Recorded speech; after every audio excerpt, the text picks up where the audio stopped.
So it's been over a year now since I got the MaXpeedingRods Coilovers fitted to the Beamer, and I get a lot of questions about it, so I thought I might as well just do a video about it. I guess it's probably best to go over how they are to drift on and drive on, their adjustability, and how they've held up.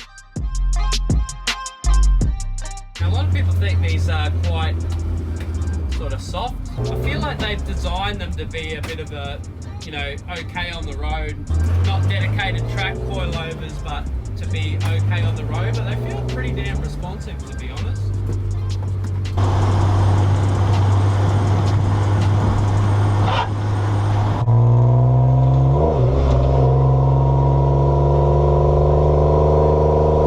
And it doesn't feel like you're driving on a set of bricks. Ignore that noise. You know what that is.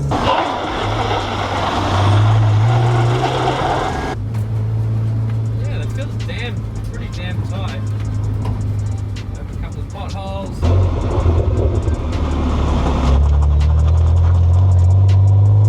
Do a gutter test.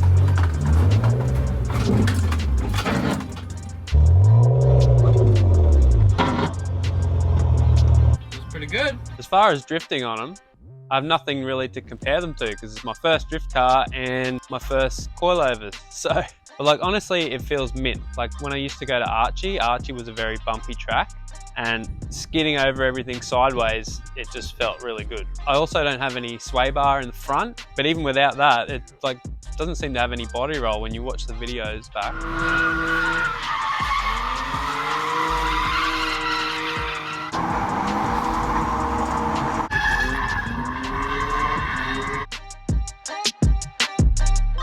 They got these damper adjustments, and I don't really notice much difference when I adjust them, but I'm also maybe not that in tune with my car yet to notice subtle differences like that. However, on my last session when my tyre was chewing the hell out of my guards, I tried just winding the dampers to full hard so it wouldn't come down on the tyre as hard, and it actually seemed to not come down as much, just to try and save my tyre, even though it was too late by then. I pretty much had the damper set at a mid setting, and I softened the back up a bit just because I was over rotating a bit. I don't know if I just got better over time or if that helped. I've never also wound them all the way to hard and felt the difference, and then all the way to soft.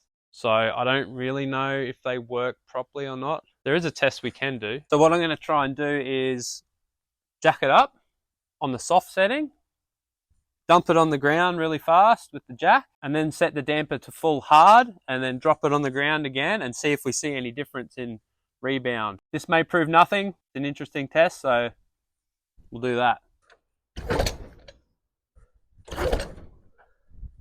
Turn it all the way to hard.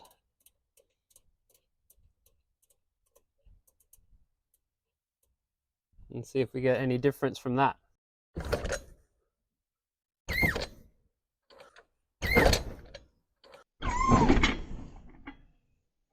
Now, great thing with these Beamers is the separated spring from the shock in the rear. So, I'll show you. So being that it just sits in there, at the track, like 5 minutes each side, you can swap spring out. So if it's like too soft or too stiff for you, you can just have either higher or lower rated spring rates and just swap out the spring in like 5 minutes either side. Probably not even that long. Now, while I'm on the topic of the rear spring, I'll see how much it sagged over a year in the rear. So from memory, I think it was originally 30 something, 33.5 centimeters. So yeah, it's gone down about an inch. Not going to be super accurate. 31.5, 2 centimeters. And that's normal. Any springs are going to settle over time. I rolled my guard since then too, so it's probably pushed the guard up a little bit. But I'll take you to the fronts. All right, one of the problems I had with the fronts, to show you, was the height.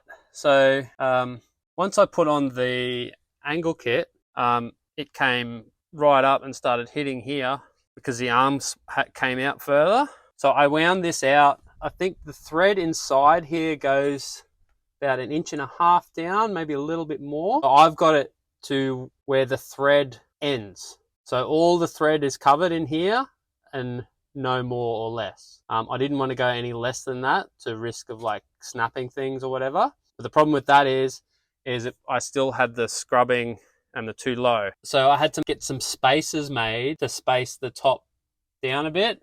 As you can see here, I've got some big CNC metal spacers made, and luckily the MaXpeedingRods give you enough thread, probably if you want a strut brace or something as well.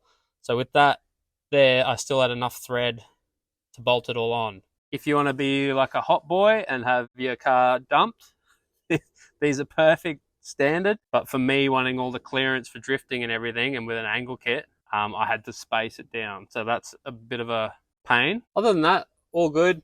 None of these have ever come loose on me. I do nip them up before every race, but they've never been loose before any race.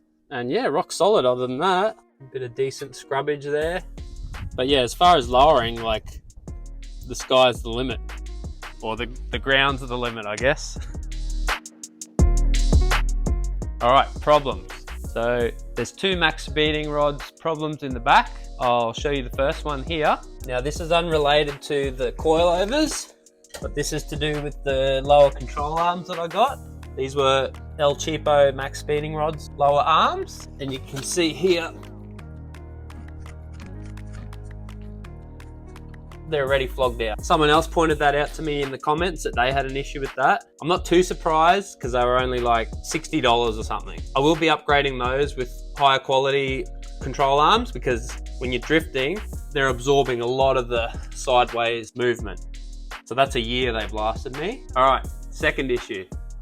So my rear shock, it's hard to see, but it's just leaking a little bit. It's just starting to leak.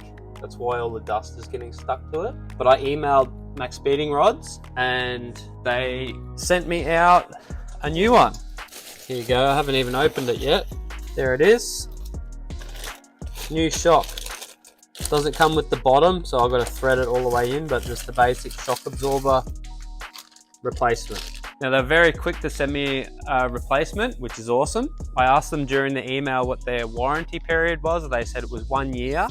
However, nowhere does it state on any of their documentation the 1 year warranty. It mentions warranty, but it doesn't mention how long. Even though the guy said to me it's a 1 year warranty, it doesn't state it anywhere. I asked him that and he just kept saying it's a 1 year warranty. And I did mention I'd been using it for drifting, you know, not normal road use, and that was fine.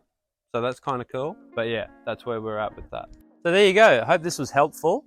I hope this helped you make up your mind if you want to get El Cheapo coilovers or not. I guess all I'd say is they're great for what you pay for. You know, there's most of us, probably people that watch my videos, are just hobbyists or beginners, because you're doing it at the low end, then they're going to be fine. If you're building something just to enter into the drifting scene, if you've seen any of my videos learning, you can see that they're fine for learning. I mean, as a learner, I wouldn't ask for anything less than that. If I had more money, of course, I'd upgrade to something. I'll leave a link in the description for the coilovers, maybe not the lower control arms because I'm not really happy with them. Here's the install video if you wanted to go back and watch that if you were installing them. Ask me any comments in the comment section. I'll try my best to reply to them. Thanks for watching. See you in the next one.